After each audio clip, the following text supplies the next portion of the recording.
Walau hanya sebentar, Tuhan tolong kabulkanlah.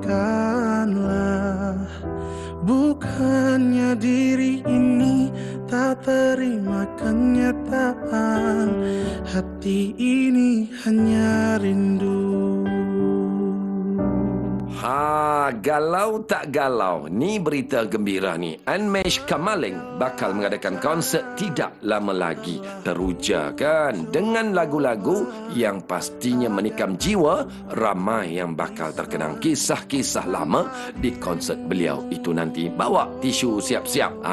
Tapi lah kan, sebenarnya lagu-lagu Anmesh ni kan banyak punya maksud yang tersirat. Anmesh, silakan sepatah dua kata. Mas, kamu jahat.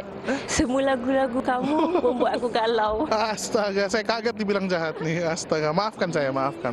Ini penting banget buat semuanya yang dengar. Saya wakilkan sekarang. Hanya Rindu itu menceritakan betapa pentingnya hidup dan juga keluarga. Jika kita masih diberikan waktu sedikit oleh Tuhan, dan waktu itu singkat, jadi kita harus manfaatkan waktunya untuk membanggakan sekecil apapun kita membanggakan orang tua. Manfaatin buat bikin orang-orang yang kita sayang tuh senang sama kita. Karena kita tak tahu kapan kita pergi atau kapan orang yang kita sayang itu pergi gitu. Jadi manfaatin waktu sebaik mungkin sebelum terlambat. Dan senyumlah itu saya selalu bilang bahwa lagu itu mengajarkan kita betapa pentingnya arti bersyukur. Jadi kalau kita tak pandai bersyukur, kita merasa kita yang paling sulit hidupnya. Kita merasa kita yang penuh cobaan hidupnya. Harus tahu masih banyak yang lebih susah, lebih sulit daripada kita, tapi mereka pintar bersyukurnya. Itu konsert yang bakal diadakan tak lama lagi. Boleh ceritakan sikit kepada peminat-peminat kamu di Malaysia yang betul-betul excited untuk konsert ni? Saya pun excited. Saya sangat senang bisa nanti konser di Malaysia. Ini adalah momen yang saya tunggu-tunggu. Saya harap semua juga excited, semua juga mengapresiasi karya-karya saya nanti. Saya bakal tampilkan yang terbaik dan semoga itu berkesan ya. Nama Anmesh itu sendiri dekat dalam industri Malaysia ni dah besar. Tak perlu orang kata adanya gimmick-gimmick murahan ke apa untuk promosi konsert you nanti. Apa mungkin keyakinan you menjelang konsert tak lama lagi? Yang pasti saya siapin secara matang dari aransemennya, kostum saya, istirahat yang cukup. Jadi kita nanti datang 23 orang lebih. Ini adalah mimpi saya juga datang ke Kuala Lumpur. Dream come true. Jadi saya harus manfaatin dan menghargai momen yang sudah dikasih. Kita tahu yang lagu-lagu Anmesh ni lagu-lagu galau. Mungkin malam tu nanti akan jadi malam galau di Kuala Lumpur ni. Iya, maybe. Tapi ada juga beberapa lagu yang menginspirasi. Saya akan mainkan ritmenya, dinamikanya. Jadi tak semuanya galau gitu. Jadi saya akan berusaha untuk membuat temanya itu sebagai alur cerita yang baik. Jadi kalau kita nonton film itu pastikan kalau misalkan selama 2 jam itu pasti boring kalau ceritanya nggak menarik. Jadi saya akan membuat sebuah cerita yang bagus dari awal sampai selesai konser dengan baik. Karena ini 2 jam, jadi butuh persiapan dan butuh cerita, tema yang bagus dan konsep yang bagus.